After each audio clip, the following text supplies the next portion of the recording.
चांदी के बर्तन खरीद के।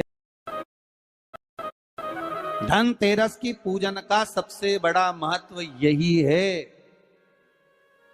अगर हमारे पास में जो है, हमारे को जो भगवान भोलेनाथ ने दिया है, हमको जो नारायण ने दिया है, उसी के अनुसार हम भगवान की सेवा करें। धनतेरस ये नहीं कहती कि आपके पास में कुछ नहीं है तो आप कर्जा कर कर चांदी के बर्तन खरीद के लाओ। धनतेरस ये नहीं कहती कि आपके पास में कुछ नहीं है तो कर्जा कर कर आप सोने की अंगूठी बनवा कर लाओ। धनतेरस ये नहीं कहती कि आपके पास में कुछ नहीं है तो कुछ घर का ही सामान बेचकर हम दूसरी सामग्री लेकर जाए। नहीं नहीं नहीं, धनतेरस कभी नहीं कहती। माता लक्ष्मी की कथा, धनवंतरी की कथा नहीं कहती कि आप कर्जा लेकर अपने घर में फ्रिज लाएं, वॉशिंग मशीन लाएं, या सामान लाएं, या कपड़े लाएं, या वस्त्र लाएं, या आभूषण लाएं। कई लोगों ने धनतेरस के महत्व को बिगाड़ दिया कि हमको धनतेरस के दिन सामान लेकर आना है, चांदी का बर्तन लेकर आना है, ये सामान लेकर आना है, वो सामान लेकर आना। लाओ, मना नहीं है। धनतेरस का दिन ही है, धनवंतरी का दिवस ही है। क्योंकि धनवंतरी देव जब मंथन के समय पर प्रकट हुए थे, महाराज शरद पूर्णिमा के दिन जब मंथन हुआ था तो उसमें चंद्र प्रकट हुए थे। मंथन का क्रम प्रारंभ हुआ। कार्तिक की द्वादशी के दिन जो मंथन हुआ उसमें कामधेनु गाय प्रकट हुई और मंथन प्रकट हुआ। त्रयोदशी आई, धनवंतरी देव प्रकट हो गए, जिनके एक हाथ में शंख है, दूसरे हाथ में चक्र है, तीसरे हाथ में सुंदर औषधि है और चौथे हाथ में सुंदर अमृत का कलश है। स्वयं धनवंतरी देव प्रकट होते। और ये धनवंतरी है कौन? भगवान विष्णु का ही एक अंश।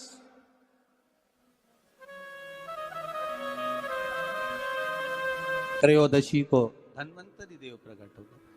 चतुर्दशी आई, मां कालका प्रकट हो गई। अमावस्या आई, माता लक्ष्मी प्रकट हो गई। ऐसे मंथन में निकल रहा है। और धनवंतरी के हाथ में अमृत कलश है। इसलिए हमारे यहां हिंदू धर्म में ये रीति रही है कि धनतेरस के दिन कोई सामग्री खरीदी जाती है, पीतल की, तांबे की,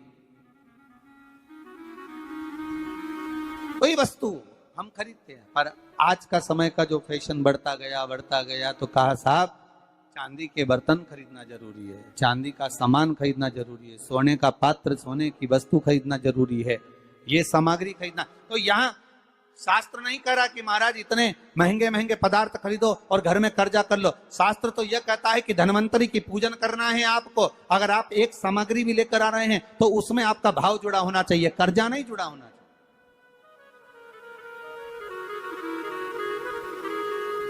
मेरा निवेदन रहेगा घर के बच्चों से भी, घर की माताओं से भी, घर की बहुओं से भी, घर की बेटियों से भी, आपके पिता, आपके घर के बुजुर्ग, आपके घर के बड़े, जिनकी जितनी सामर्थ्यता है और सामर्थ्यता के अनुसार अगर वो आपके यहाँ पर एक तांबे की एक प्लेट भी लाकर दे रहे हैं, तांबे का एक पात्र भी लाकर दे रहे हैं, एक छोटा सा वस्तु भी लाकर दे रहे हैं, तो आप समझना कि धनवंतरी देवता की कृपा हुई है और हमारे घर में आज ये वस्तु प्राप्त हुई, हमारे घर में आज ये वस्तु आई है।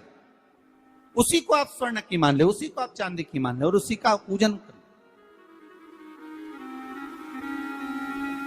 महाराज धनतेरस की कथा तो आप लोगों ने श्रवण करी होगी पहले। धनवंतरी की कथा, एक बार भगवान विष्णु मृत्यु लोक में भ्रमण करने निकले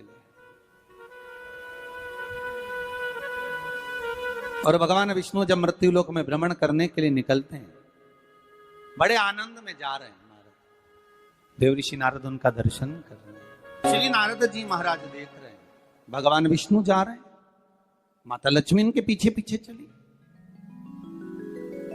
भगवान विष्णु ने पलटकर देखा, लक्ष्मी आप कहां आ रही हो? लक्ष्मी जी बोली, प्रभु मेरे को आपके साथ चलना है। भगवान बोले, लक्ष्मी आप हमारे पीछे, हम दक्षिण की ओर जा रहे हैं और आप हमारे पीछे पीछे आ रही हो, इस दक्षिण की ओर आपको नहीं आना चाहिए, आप रुको। लक्ष्मी जी मानी नहीं। भगवान विष्णु लक्ष्मी जी से तुरंत, लक्ष्मी कहां जा रही हो? आपको मालूम है ये दक्षिण दिशा है जहां मैं जा रहा हूं। सुनो, आप यहां प्रवेश ना करिए। लक्ष्मी जी कहती नहीं स्वामी, मैं आपके पीछे पीछे चलूंगी। लक्ष्मी जी को खूब समझाया भगवान विष्णु ने, नहीं मानी मां लक्ष्मी। जाने के लिए आतुर हो गई, जाने लगी।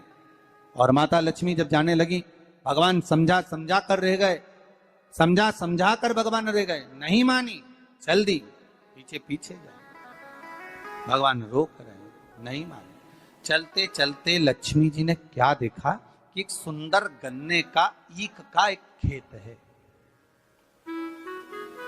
आपने देखा होगा, जितने भी लोग इस पावन धन्वंतरी कथा को सुन रहे हैं, धनतेरस के पावन कथा को श्रवण कर रहे हैं, उन्होंने देखा होगा कि जब दिवाली की पूजन होती है तो दीपावली की पूजन में कई जगह पर गन्ने को, ईख को पूजन में रखा जाता है। अब भैया कोई ब्राह्मण देवता से पूछे कि महाराज जी ये गन्ना पूजन में क्यों रखा जाता है, लक्ष्मी जी की पूजन में? आपके बच्चे भी आपसे पूछ सकते हैं, मम्मी ये गन्ने का क्या प्रयोग है, ये ईख का क्या प्रयोग है कि माता लक्ष्मी की पूजन में गन्ना रखा जाए, ईख रखी जाए, इसका प्रयोग क्या? तो वो प्रयोग ये धन्वंतरी की कथा में आ रहा है, ये धनतेरस की कथा में आ रहा है।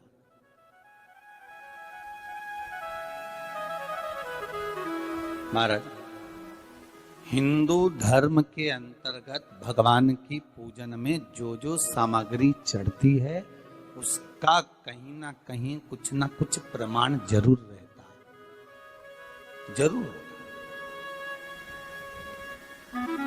अगर भगवान पर कोई वस्तु चढ़ी है, हमारे भोलेनाथ जी पर अगर धतूरा चढ़ा है, बेलपत्र चढ़ा है, समीपत्र चढ़ा है, हमारे भोलेनाथ जी पर अगर श्वेत पुष्प चढ़ा है, श्री गणेश जी महाराज को कहीं दुर्वा चढ़ी है, माँ जगत जननी जगदम्बा को लाल पुष्प समर्पित किए गए हैं, उसका प्रमाण कहीं ना कहीं हमारे शास्त्रों में मिलता ही है। उसका प्रमाण हमारे शास्त्रों में मिलेगा। गन्ने का, ईख का प्रमाण यहां आता है धन्वंतरी की कथा में कि माता लक्ष्मी गन्ने के खेत को देखकर, माता लक्ष्मी ईख के खेत को देखकर रुक गई और ईख के खेत को देखकर रुकी और भगवान विष्णु आगे बढ़ गए। गन्ने के खेत को जब माता लक्ष्मी ने देखा, उसमें से एक गन्ने का टुकड़ा, एक ईख का टुकड़ा माता लक्ष्मी ने तोड़ लिया।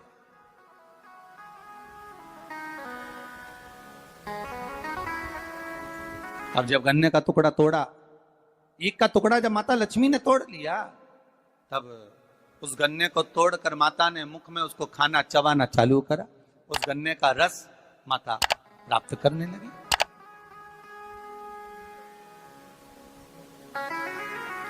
उस गन्ने के रस को, उस शुगर को, गन्ने के उस रस को, ईख के उस रस को माता लक्ष्मी आराम से प्राप्त कर रही हैं और भगवान आगे निकल गए। लक्ष्मी जी रुक गई।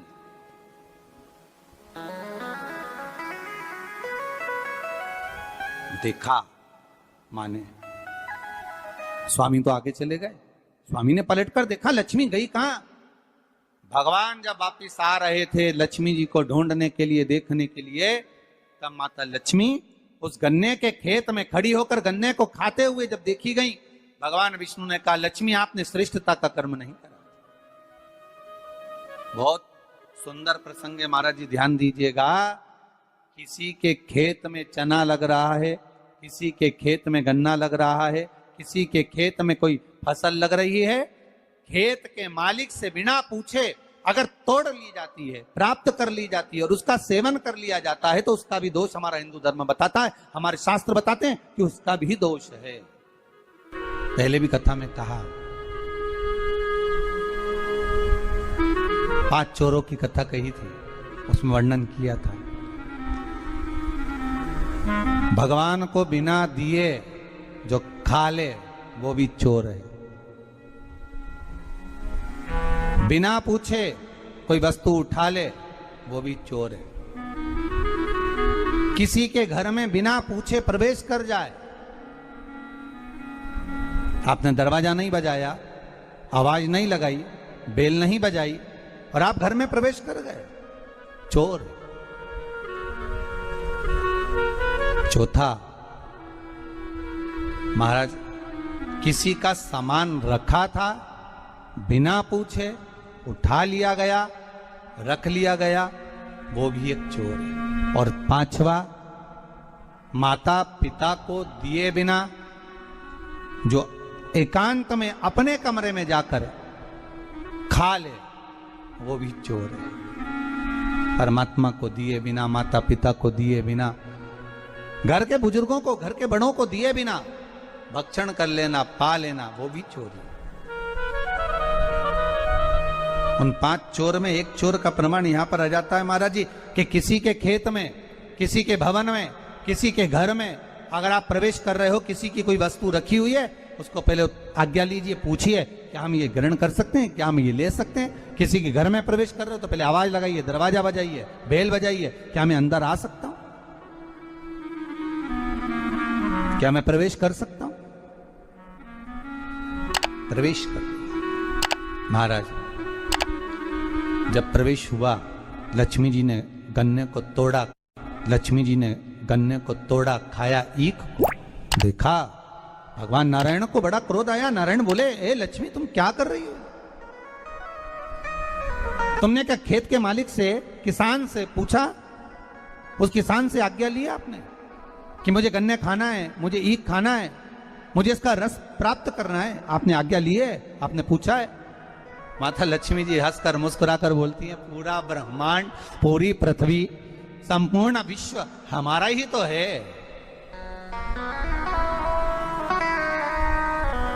ये संपूर्ण ब्रह्मांड, संपूर्ण विश्व हमारा ही तो है। हम पूछें और हम आज्ञा लें तब प्रवेश करें, ये नहीं हो सकता। भगवान को क्रोध आ गया। भगवान ने कह दिया, लक्ष्मी तुमने इस किसान के घर में उसके बिना पूछे गन्ने को तोड़कर, ईख को तोड़कर तुमने उसका रस लिया है। 12 वर्ष तक तुम्हें किसान के घर में रहकर किसान की सेवा करना पड़ेगा। 12 वर्ष तक आप उस घर में प्रवेश कर रहिए और उनके यहां सेवा करिए। करो सेवा। मुझसे गलती हो गई, आप अपने चरणों से मुझे दूर ना करें।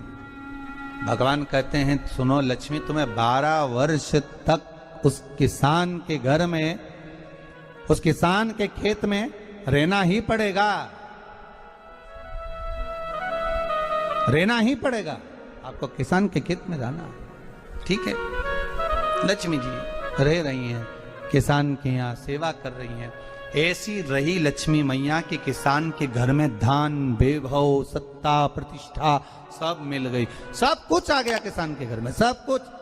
अब एक दिन 12 वर्ष जब पूर्ण हो गए, भगवान लक्ष्मी जी को ढूंढने के लिए निकले। लक्ष्मी जी से कहा, चलो आ जाओ। अब तो किसान को लगा कि मेरे घर में ये बूढ़ी माँ जब से रह रही है तब से हमारे घर में वैभव ही वैभव, अब इसको कौन जाने देगा। आपके घर में कोई ऐसा व्यक्ति आ जाए जिसके चरण पड़ते से ही आपके यहाँ खूब वैभव, धन, सत्ता सब कुछ प्राप्त हो जाए, तो आप में से कितने लोग हैं जो उनको वापिस जाने दोगे, निकलने दोगे, वापिस जाने दोगे? कोई नहीं जाने।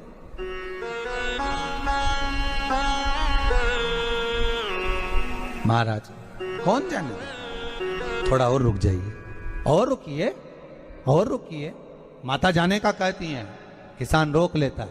एक दिन भगवान विष्णु ही आ गए उस किसान के घर पर, और भगवान नारायण किसान के घर पर पहुंचे और पहुंचकर कहा, अब हमको ये लक्ष्मी है, हमें जाना है, आप हमको जाने दीजिए। किसान को कहा,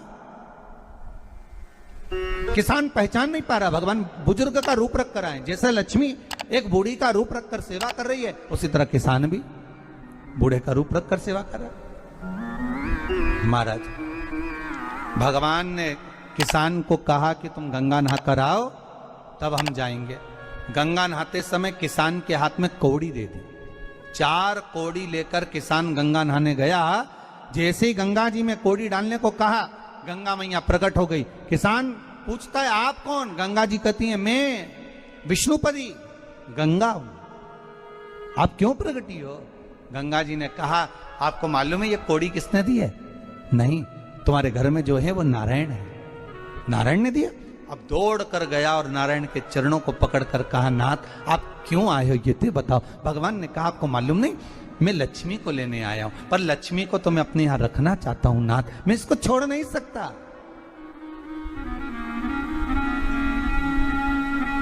मैं लक्ष्मी जी को छोड़ नहीं सकता, मैं इनको लेकर जाऊं। किसान रोने लगा। तब भगवान नारायण ने धनतेरस की पूजन का महत्व समझाया। तब भगवान ने धनतेरस की पूजन का महत्व समझाया। सुनो किसान, मृत्यु लोक में रहने वाला मानव अगर धनवंतरी की पूजन करता है, धनतेरस के दिन कार्तिक महीने में पड़ने वाली सुंदर त्रयोदशी तिथि को जो धनवंतरी की पूजन करेगा, उसके घर से लक्ष्मी कभी बाहर नहीं जाएगी। नारायण जैसे बोले तो किसान तुरंत प्रसन्न हो गया। प्रभु प्रभु आप मुझे वो उपाय, आप मुझे वो पूजा का प्रयोग, आप मुझे वो महत्व उस धनवंतरी पूजन का, उस धनतेरस की पूजन का बता दीजिए, जिससे मेरा कल्याण हो जाए, जिससे मेरा उद्धार हो। भगवान विष्णु बोले, किसान सुनो, ये धनवंतरी मेरा ही एक अंश होता है। जैसे मेरे हाथ में शंख चक्र गदा पद्म सब धारण करा हुआ हूं, उसी तरह धनवंतरी का स्वरूप का यदि आप दर्शन करेंगे, आप धनवंतरी के चित्र का अगर दर्शन करेंगे, तो एक हाथ में उनके भी चक्र है, एक हाथ में उनके शंख है, एक हाथ में उनके औषधि है, एक हाथ में उन्हें अमृत का कलश है, और भगवान स्वयं नारायण का अंश प्रकट हो रहा है। बोल धनवंतरी भगवान की, धनवंतरी भगवान की। कहते हैं धनवंतरी भगवान का प्रागट्य जब हुआ था, तो भगवान शंकर ने धनवंतरी देव को देखकर कहा, वाह रे प्रभु वाह, क्या सुंदर स्वरूप धारण कर आए हो प्रभु। जब मेरे लिए विष लेकर आए थे तब एक आनंद दूसरा था, पर आज अमृत लेकर आए, उसका आनंद दूसरा है। बहुत अलग अलग बातें महाराज। शिव महापुराण की कथा कहती है, दो तरह की वाणी होती है, एक में आपने क्रोध कर दिया, अपशब्द कह दिया, ताना दे दिया, गालियां दे दी, और एक शब्द अमृत का मीठा बोल दिए, प्रेम की वाणी बोल दी, उसका एक आनंद दूसरा है, उसका एक संबोधन दूसरा है। एक विष लेकर आ रहा है, एक अमृत लेकर आ रहा है। शिव जी कहते हैं जो अमृत लेकर आ रहा है उसका आनंद ही दूसरा है, उसके चेहरे की चमक ही दूसरी है। भगवान विष्णु कहते हैं, सुनो किसान, मैं आपको धनवंतरी पूजन का विधान बताता हूं। भगवान कहते हैं, किसान सुंदर कृष्ण पक्ष की त्रयोदशी को कार्तिक के महीने में धनवंतरी देव का पूजन, धनतेरस का पूजन माना जाता है। सुनो किसान, एक सुंदर भूमि पर देसी गाय का गोबर से लीपन कर अगर गाय का गोबर ना मिले, सुंदर जल से लीपन कर वहां एक सुंदर चौक को पूर कर, आप सभी को ज्ञात होगा कि चौक पूरने में रंगोली का प्रयोग नहीं होता। आप लोगों को मालूम होगा चौक पूरने में आटा और हल्दी का प्रयोग होता है। काय का प्रयोग होता है? आटे और हल्दी का प्रयोग। आटे हल्दी का प्रयोग क्यों होता है? क्योंकि आटा समृद्धि को बढ़ाता है, लक्ष्मी वैभव को बढ़ाने वाली हल्दी होती है। इसलिए जब चौक पूरा जाता है भूमि पर, तो चौक पूरते समय आटा हल्दी का प्रयोग करते हैं। थोड़ा सा चावल का दाना या गेहूं का दाना रख दिया जाता है, उसके ऊपर एक सुंदर चौकी, एक चौरंग, एक पाटा रख दिया जाता है। भगवान विष्णु बता रहे हैं किसान को धनतेरस के पूजन का वर्णन, और जो भगवान विष्णु ने बताया है वही पूजन का वर्णन आप लोग श्रवण कर रहे हैं। आज धनतेरस है, आज धनतेरस का प्रयोग कर पूजन करें, और शिव महापुराण के इस भाव को, विष्णु पुराण के इस भाव को, स्कंद पुराण के इस भाव को आप धारण करें, और जो विधान भगवान विष्णु बता रहे हैं उसके हिसाब से, उसके अनुसार आप लक्ष्मी का पूजन, धनतेरस का पूजन करें। चौकी लगाएं, चौरंग लगाएं, पाटा लगाएं, उस पाटे पर एक सुंदर लाल वस्त्र धारण करा दें, लाल वस्त्र बिछा दें। एक थाली लें, उस थाली पर कंकु से, रौली से, कुंकू से गिला कर स्वस्तिक का निर्माण कर दें। स्वस्तिक का निर्माण कर घर में अगर चांदी का सिक्का हो, अगर चांदी का सिक्का नहीं हो, चांदी का कॉइन नहीं हो, तो अपने घर का 1 का सिक्का, 2 का सिक्का, 5 का सिक्का, 10 का सिक्का, जो भी आपके घर में हो वो कॉइन ले लें महाराज, उसको थाली के अंदर रख दें स्वस्तिक के ऊपर। फिर उसका स्मरण करें। आटे के 7 दिए बनाएं, एक थाली में, एक प्लेट में रख लें, घी के दिए बनाएं और उसमें सुंदर बाती को लगा दें। ध्यान दीजिएगा, इसमें जो बाती लगेगी वो लंबी बाती लगेगी। लक्ष्मी जी की पूजन में जितनी भी बाती लगे वो लंबी लगे। महाराज घी के दिए लगा दें 7, सातों दिए को प्रज्वलित कर लें, प्रकट कर लें। एक दिया तेल का लगा लें। तेल का जो दिया लगाया है, जहां पर आपने सिक्का रखा है, कॉइन रखा है, उसका लेफ्ट हैंड, मतलब आप ऐसे बैठे हो तो आपका सीधा हाथ की ओर आप तेल का दिया लग दें। और जो 7 दिए आपने लगाए हैं वो लक्ष्मी जी के राइट हैंड, मतलब आपका लेफ्ट हैंड हो गया, लक्ष्मी जी का राइट हैंड, आपका लेफ्ट हैंड हो गया, आपका उल्टा हाथ। वहां पर 7 दिए जो आपने प्रज्वलित करे हैं वो प्लेट में रख दें। सुंदर थाली जो आपने पूजन के तैयार करी है, उसमें कुंकू, रोली, हल्दी, अबीर, गुलाल, चंदन, मौली, लाल धागा, मौली, अमरबेल के टुकड़े, कमलगट्टे, हल्दी की गांठ, सुंदर भाव में उसको रखना। जल का पात्र सुंदर आनंद से, जो क्वाइन चांदी का और देसी क्वाइन आपने जो रखा है उसका जल से पूजन करें। लक्ष्मी पूजन का समय अलग अलग होता है, पर धनतेरस की पूजन का जो समय है वो प्रदोष काल से प्रारंभ हो जाता है। कब से प्रारंभ हो जाता है? प्रदोष, क्योंकि शिव के द्वारा निर्मित है लक्ष्मी पूजन का भाव। महाराज क्वाइन का पूजन करें, कंकु आदि से पूजन करने के बाद दोनों सिक्कों को उठा लें। दोनों क्वाइन, जो चांदी का सिक्का है और जो देसी क्वाइन है, उसको उठाकर उस पर जो कलेवा है, मौली है, नाड़ा है, लच्छा है, उसको लपेटना प्रारंभ कर दें और उसको लपेटें। पहले चांदी का सिक्का लपेट दे, फिर देसी सिक्का जो आपने रखा है 1, 2, 5, 10 का जो सिक्का रखा है उसको लपेटें, थाली में उसको रख लें। फिर वापस उस पर जल का छींटा देकर उसका पूजन करें। महाराज हल्दी, रौली, मौली, चंदन आदि लगाकर सुंदर भाव से चावल को हल्दी में भिगो लें और पीले चावल कर उल्टे हाथ में चावल लेकर माता लक्ष्मी के ऊपर जो 2 सिक्के रखे हैं उनका पूजन करें। साथ में जब चावल छोड़ते जाएं तो गणेश जी का भी स्मरण करते जाएं। हे रिद्धि सिद्धि के दाता श्री गणेश जी महाराज, आप हमारे यहाँ पर सदा माता लक्ष्मी को लेकर, कुबेर भंडारी को लेकर सदा विराजमान रहें, नारायण को लेकर सदा विराजमान रहें। चावल छोड़ते जाएं और बाबा से विनती करते जाएं, माता लक्ष्मी से निवेदन करते जाएं। भगवान शिव का स्मरण करें, भगवान नारायण का स्मरण करें, माता लक्ष्मी का स्मरण करें, रिद्धि सिद्धि के दाता भगवान श्री गणेश जी महाराज का स्मरण करें, छोड़ते जाएं। जब चावल पूर्ण छोड़ दे में पूजन पूरी तरह से हो जाए, तब महाराज 7 सुंदर आनंद से अमरबेल के टुकड़े, अमरबेल वृक्ष पर एक पीले कलर की बेल चलती है, पीली, उसमें पत्ते नहीं होते, वो किसी भी वृक्ष पर डली रहती, वो अमरबेल कहलाती। ये अमरबेल लक्ष्मी पूजन में, समृद्धि के लिए, मकान के मुहूर्त के समय पर, गृह प्रवेश के समय पर बहुत कार्य आती है।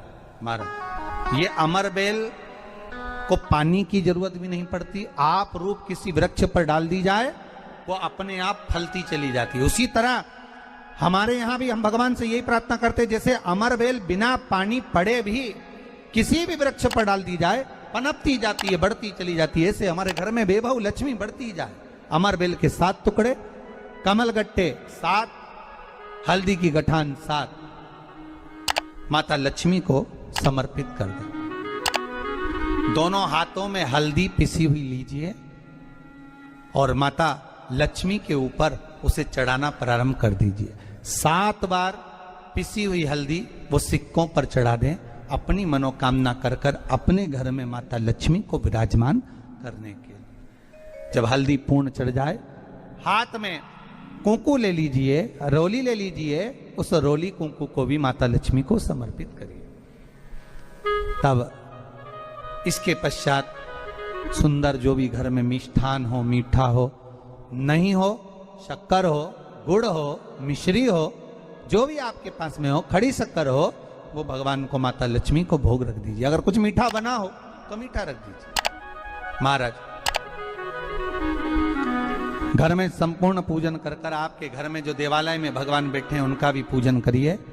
पूजन करने के पश्चात आप माता लक्ष्मी से निवेदन करिए, हे माँ आप हमारे यहाँ सदा विराजमान हो। महाराज ये जो पूजन है भगवान विष्णु जो बता रहे हैं किसान को, ये 5 दिन की पूजन है पूरी। आज कौन से दिन का पूजन बता रहे हैं? पहले दिन का। आज धनतेरस से रूप चौदस, अमावस्या, एकम और दूज, ये 5 दिन तक दीपावली का पर्व मनाया जाता है, दीप महोत्सव मनाया जाता है। पूजन करने के बाद जो 7 दिए आपने प्लेट में रखे हैं, थाली में रखे हैं पूजन के लिए, घी के, उन 7 दियों से माता लक्ष्मी की आरती उतारिए।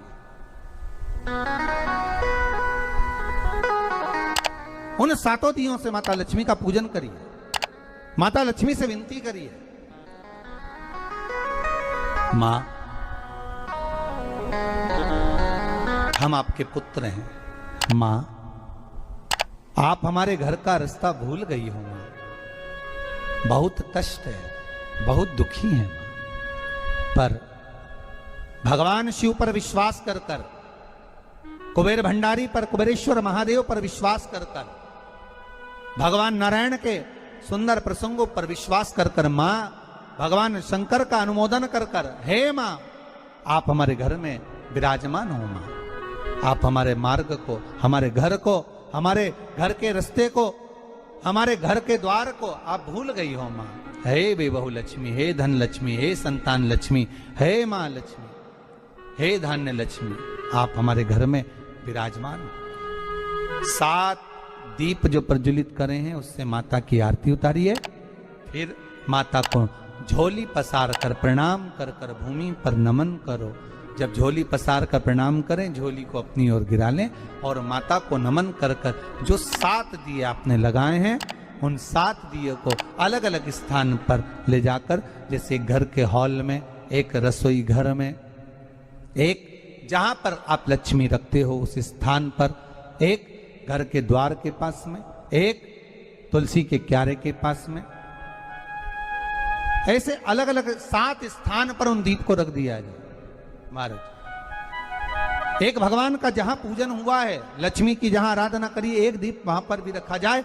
जो तेल का दिया लग रहा है उसके पास में, फिर कहेंगे तेल का दिया माता लक्ष्मी के उल्टे हाथ पर और घी का दिया माता लक्ष्मी के सीधे हाथ पर।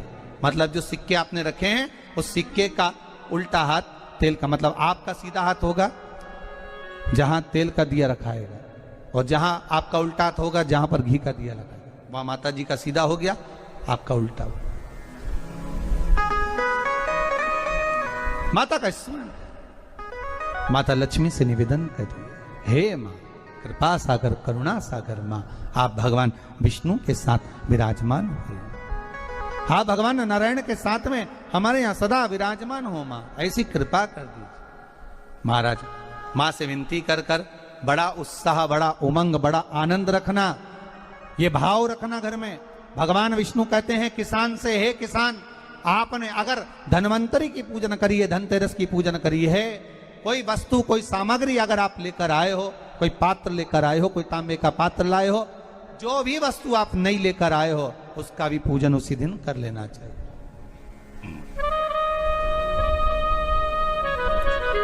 उसका भी पूजन कर, बड़ा भाव रखकर भगवान विष्णु ने किसान को बताया।